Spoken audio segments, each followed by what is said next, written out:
Welcome to Plant Sapiens.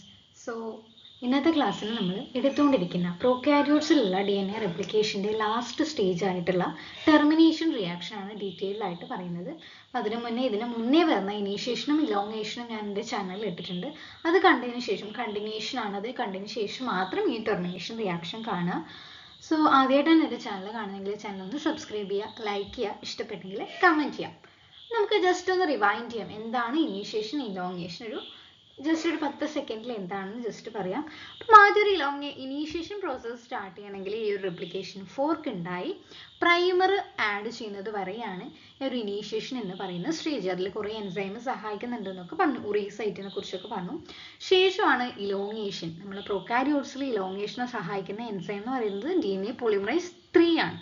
So DNA polymerise 3, ഇതാണ് DNA polymerise 3 എങ്കിൽ അതിങ്ങനെ വന്ന് പുതിയ സ്ട്രാൻഡ്സ് ഇങ്ങനെ ഉണ്ടാക്കി. അപ്പോൾ 2 സ്ട്രാൻഡ് ഉണ്ടാകുന്നുണ്ട്, ലീഡിങ് സ്ട്രാൻഡും ലാഗിങ് സ്ട്രാൻഡും. ആ ഒരു ലാഗിങ് സ്ട്രാൻഡിലൊക്കെ സെക്കി ഫ്രാഗ്മെന്റ്സ് ഉണ്ടാകുന്നുണ്ടെന്നും അതിൻ്റെ ഗ്യാപ്പൊക്കെ ഫിൽ ചെയ്ത് ന്യൂ സ്ട്രാൻഡായിട്ട് ഇങ്ങനെ മാറിക്കൊണ്ടിരിക്കുകയാണ്. അപ്പോൾ അതിനു മുന്നേ അൺവൈൻഡ് ചെയ്യാൻ വേണ്ടിയിട്ട് ഈ ഒരു ഹെലിക്കേസ് എൻസൈം സഹായിക്കുന്നുണ്ട്. കൂടി ഓരോ സ്ട്രാൻഡിലും അൺവൈൻഡ്, അതായത് സ്പ്ലിറ്റ് ചെയ്ത സ്ട്രാൻഡ് തിരിച്ച് ഒട്ടിപ്പിടിക്കാതിരിക്കാൻ വേണ്ടിയിട്ട് കുറേ സിംഗിൾ സ്ട്രാൻഡഡ് ബൈൻഡിങ് പ്രോട്ടീൻസ് ഈ ഒരു സിംഗിൾ ആയിട്ടുള്ള ടെംപ്ലേറ്റ് സ്ട്രാൻഡിൽ ഒട്ടിപ്പിടിക്കുന്നു എന്നൊക്കെ പറഞ്ഞു. അപ്പോൾ ഈ ഒരു സ്ട്രാൻഡ് ഇങ്ങനെ പോയിക്കൊണ്ടിരിക്കുകയാണ്. So one thing you have to remember is DNA പ്രൊകാരിയോട്സിലുള്ളത് സർക്കുലാർ ആയിട്ടുള്ള DNA ആണ്. ഓക്കെ, അപ്പോൾ ഈ ഒരു സർക്കുലാർ DNA എന്ന് പറയുമ്പം ഈ ഒരു പ്രോസസ്സ് റെപ്ലിക്കേഷൻ ഫോർക്ക് അല്ലെങ്കിൽ ബബിൾ ഉണ്ടാക്കുന്നത് ഒന്നല്ല 2 or 3 എണ്ണം അവിടെ ഇവിടെയൊക്കെ ആയിട്ട് ഉണ്ടാക്കാം കേട്ടോ. അപ്പോൾ ഈ ഒരു പ്രോസസ്സ് ഇങ്ങനെ കംപ്ലീറ്റ് ചെയ്ത് ഏതെങ്കിലും ഒരു സ്ഥലത്ത് ടെർമിനേറ്റ് ചെയ്യണം.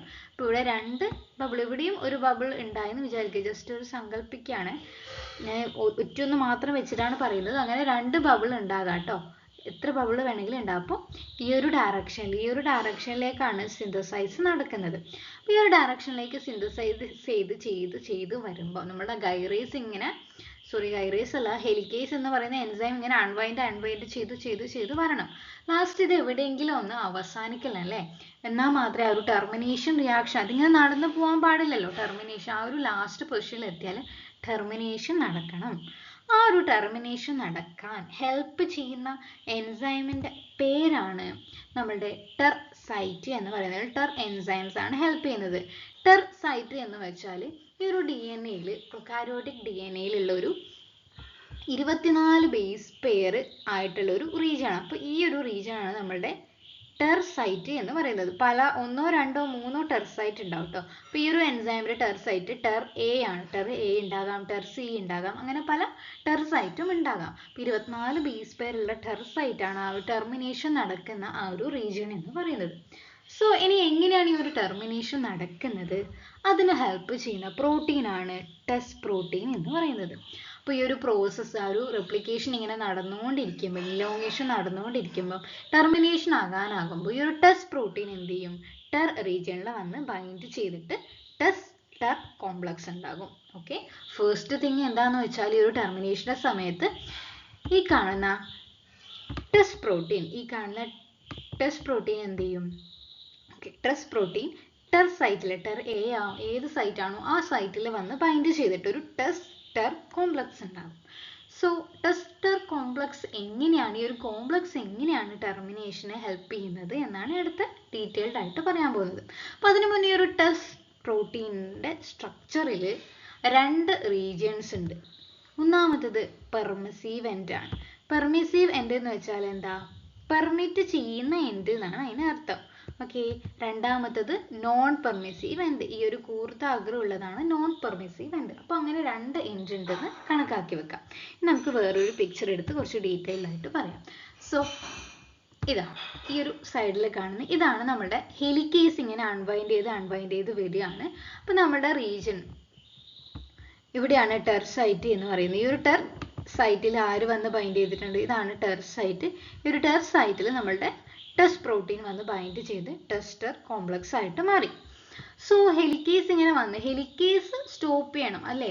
ഹെലിക്കേസ് അൺവൈൻഡ് ചെയ്യുന്നത് സ്റ്റോപ്പ് ചെയ്താൽ മാത്രമേ ഒരു ടെർമിനേഷൻ റിയാക്ഷൻ സ്റ്റോപ്പ് ചെയ്യുള്ളൂ. അപ്പോൾ ഈ ഒരു ഹെലിക്കേസിനെ സ്റ്റോപ്പ് ചെയ്യാനാണ് നമ്മളുടെ ടെസ് പ്രോട്ടീൻ സഹായിക്കുന്നത്.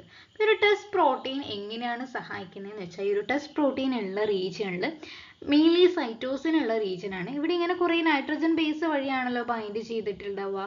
ആ 2 നൈട്രജൻ ബേസിനെ മുകളിലോട്ട് ഫ്ലിപ്പ് ചെയ്യും, തിരിച്ച് മുകളിലോട്ടാക്കി വെക്കും. സോ ഹെലിക്കേസിന് ഇവിടെ വെച്ചിട്ട് സ്റ്റോപ്പ് ആവും. ഹെലിക്കേസിന് ഇനി അങ്ങോട്ട് അൺവൈൻഡ് ചെയ്യാൻ വേണ്ടി പറ്റില്ല. സോ അവിടെ ഹെലിക്കേസ് ആക്ടിവിറ്റി സ്റ്റോപ്പ് ആവും. ഹെലിക്കേസ് ആക്ടിവിറ്റി നടന്നാൽ മാത്രമേ ബാക്കിയുള്ള എൻസൈമിനൊക്കെ ആക്ട് ചെയ്യാൻ വേണ്ടി പറ്റുള്ളൂ. അപ്പം അങ്ങനെ ഇവിടെ സ്റ്റോപ്പ് ആകുകയാണ്. അപ്പം അതിന് സഹായിക്കുന്നതാണ് ഈ ഒരു ടെസ്റ്റ് പ്രോട്ടീൻ. ഈ ടെസ്റ്റ് പ്രോട്ടീനിൻ്റെ ഈ ഒരു പെർമിസീവ് ആയിട്ടുള്ള എൻഡിൽ, ആ പെർമിസീവ് ആയിട്ടുള്ള എൻഡ് താഴോട്ട് വന്നിട്ട് ഫ്ലിപ്പ് ചെയ്യാണ് ചെയ്യുക. ഓക്കെ, സോറി, പെർമിസീവ് അല്ല, നോൺ പെർമിസീവ് ആയിട്ടുള്ള എൻഡ്. സോ ഈ ഒരു പിക്ചർ എടുത്തു കഴിഞ്ഞാൽ ഇവിടെ നിന്ന് ഇങ്ങോട്ടേക്ക് ഹെലിക്കേസ് ഇങ്ങനെ ആക്ടിവിറ്റി വന്നുകൊണ്ടിരിക്കുന്നു. ഇവിടെ നമ്മുടെ ഹെലിക്കേസ് എത്തിക്കഴിഞ്ഞാൽ ഇവിടെയുള്ള സൈറ്റോസിനെ ഫ്ലിപ്പ് ചെയ്യും, മുകളിലോട്ടാക്കും. അവിടെ ആ ഒരു ആക്ടിവിറ്റി സ്റ്റോപ്പ് ചെയ്തു. അങ്ങനെയാണ് ഈ ഒരു DNA റെപ്ലിക്കേഷൻ പ്രോകാരിയോട്സിൽ സ്റ്റോപ്പ് ചെയ്യുന്നത്. അപ്പോൾ അതിനെ ഹെൽപ്പ് ചെയ്യുന്ന എൻസൈം എന്ന് പറയുന്ന ഒരു ടെർ സൈറ്റിൽ വന്ന് ബൈൻഡ് ചെയ്യുന്ന ടെസ്റ്റ് പ്രോട്ടീൻ ആണ്. എന്നിട്ട് ടെസ്റ്റ് കോംപ്ലക്സ് ഉണ്ടാക്കും. ഇവിടെ ഒരു ബബിൾ മാത്രമേ കാണിച്ചിട്ടുള്ളൂ. ഇപ്പോൾ ഇവിടെ ഒരു രണ്ടാമത്തെ ബബിൾ ഉണ്ടെങ്കിൽ ഇവിടെ രണ്ടാമത്തെ ഒരു ടെർ സി എന്ന് പറയുന്ന സൈറ്റ് ഉണ്ടാകാം. അവിടെയും ഒരു പെർമിസീവ് എൻഡും ഉണ്ടാകും, നോൺ പെർമിസീവ് എൻഡും ഉണ്ടാകും. അപ്പം ഇങ്ങനെ വന്ന് ബൈൻഡ് ചെയ്ത് എന്തുണ്ടാക്കും, സ്റ്റോപ്പ് ആകും. ലാസ്റ്റ് ഈ ഒരു സൈറ്റോസിൻ്റെ ഫ്ലിപ്പ് കാരണം ഹെലിക്കേസ് ആക്ടിവിറ്റി നടക്കാതെ വരികയും ആ ഒരു ടെർമിനേഷൻ അവിടെ സ്റ്റോപ്പ് ആകുകയും ചെയ്യും. സോ ഇത്രയാണ് DNA റെപ്ലിക്കേഷൻ ഇൻ പ്രോകാരിയോട്ട്. അപ്പം എല്ലാവർക്കും മനസ്സിലായിട്ടുണ്ടാവും എന്ന് വിചാരിക്കുന്നു. ഇനി അടുത്ത ക്ലാസ്സിലായിട്ട് നമ്മൾ യൂക്കാരിയോട്ടിക് റെപ്ലിക്കേഷൻ്റെ ഓരോ സ്റ്റെപ്പും സ്റ്റെപ്പ് ബൈ സ്റ്റെപ്പ് ഡീറ്റെയിൽഡ് ആയിട്ട് എടുക്കുന്നതായിരിക്കും. Thank you.